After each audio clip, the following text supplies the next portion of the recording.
വളരെ ദൗർഭാഗ്യകരമായ സംഭവമാണ് കഴിഞ്ഞ ദിവസം വാഗമണിൽ വെച്ചുണ്ടായിട്ടുള്ളത്.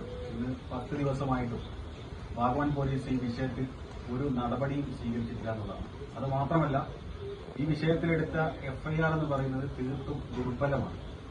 ഈ വിഷയത്തിൽ കുട്ടികൾക്കുൾപ്പെടെ മർദ്ദനമേറ്റിട്ടു, അതുപോലെ സ്ത്രീകൾക്കുൾപ്പെടെ മർദ്ദനമേറ്റിട്ടും ആ ഒരു വകുപ്പുകൾ JJ ആക്ട് ഉൾപ്പെടെയുള്ള വകുപ്പുകൾ ഉൾപ്പെടുത്താൻ പോലീസ് ഉദ്യോഗസ്ഥർ തയ്യാറായില്ല എന്ന് മാത്രമല്ല, ഇവരുടെ മൊഴിയെടുക്കുന്നതിന് പോലും ഏകദേശം 6 ദിവസത്തോളം താമസിച്ചു എന്നുള്ളതാണ്.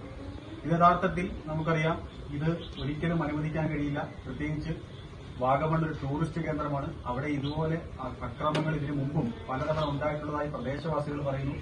പല ആളുകൾ അതിന് സാക്ഷികളായിട്ട് വന്നിട്ടുമുണ്ട്. ഇതൊരിക്കലും ഈ ഒരു രൂപത്തിലുള്ള സംഗതി ഉണ്ടാവാൻ പാടില്ലാത്തതായിട്ട് പോലും പോലീസ് ഇതിലെടുത്ത അനാസ്ഥ എന്ന് പറയുന്നത് തീർത്തും അനുവദിക്കാൻ കഴിയാത്തതാണ്. അതുകൊണ്ട് തന്നെ കൃത്യമായൊരു നടപടി ഈ വിഷയത്തിൽ സ്വീകരിക്കണം.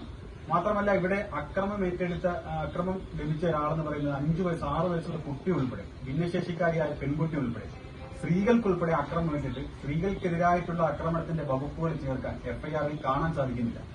അത് ചില റിസോർട്ട് ഉടമകൾ ഉൾപ്പെടെ അതിൽ ഉണ്ട് എന്നുള്ളതാണ് ഇപ്പോൾ ഇവിടെ പരിക്കേറ്റ ആളുമായി സംസാരിച്ചപ്പോൾ SDPIക്ക് മനസ്സിലായിട്ടുള്ളത്. തീർച്ചയായിട്ടും ഈ വിഷയത്തിൽ കൃത്യമായ ഇടപെടൽ പോലീസ് നടത്തണം. പോലീസ് പ്രതികളെ ഇതുവരെ പിടികൂടാത്തതിന്റെ പിന്നിൽ ആരാണ്, അതിനെന്തെങ്കിലും രാഷ്ട്രീയ സമ്മർദ്ദം ഉണ്ടായിട്ടുണ്ടോ എന്ന് കൃത്യമായ അന്വേഷണം നടത്തണം. അതുമാത്രമല്ല, അവിടെ SIയുടെ നിലപാട്, അന്ന് രാത്രി 11 മണിക്കാണ് ഈ സംഭവം ഉണ്ടാകുന്നത്. സംഭവം ഉണ്ടായതിനു ശേഷം അവിടെ ചെല്ലുകയും, ഇവിടുത്തെ പരിക്കേറ്റ ആളുകൾ അവിടെ ചെല്ലുകയും സ്റ്റേഷനിൽ ചെല്ലുകയും പരാതി പറഞ്ഞപ്പോൾ പോലീസ്, മൈത്രി പോലീസായിട്ടുള്ള കേരളത്തിൽ ഇത്തരത്തിലുള്ള സംഗതി രാത്രിയിൽ സ്ത്രീകൾ ഉൾപ്പെടെ അലമുറയിട്ട് വിളിച്ചിട്ട് പോലും ആ വിഷയത്തിൽ ഇടപെടാൻ പോലീസിന് കഴിയുന്നില്ല എങ്കിൽ ക്രമസമാധാന പാലനം നടത്തേണ്ട പോലീസ് ഉദ്യോഗസ്ഥർ എന്ത് നടപടിയാണ് കേരളത്തിൽ സ്വീകരിക്കുന്നതെന്ന് കൃത്യമായിട്ട് മനസ്സിലാക്കേണ്ടതാണ്. ഇത്തരം ഒരുപാട് ശക്തമായ നടപടികൾ സ്വീകരിക്കണം. ഇല്ലെങ്കിൽ കൃത്യമായ പ്രക്ഷോഭങ്ങളുമായി മുന്നോട്ട് പോകാൻ തന്നെയാണ് SDPIയുടെ തീരുമാനം.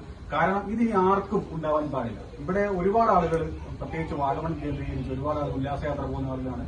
ഇത്തരം വിനോദയാത്ര പോയ ആളുകളെ പോലും ആക്രമിക്കുന്ന അവിടുത്തെ ചില ആളുകളുടെ രീതി അനുവദിക്കാൻ കഴിയില്ല. അത് പോലീസ് നിലയ്ക്ക് നിർത്തണം. ഇല്ലെങ്കിൽ ശക്തമായ പ്രക്ഷോഭമായി മുന്നോട്ട് പോകാനാണ് തീരുമാനം.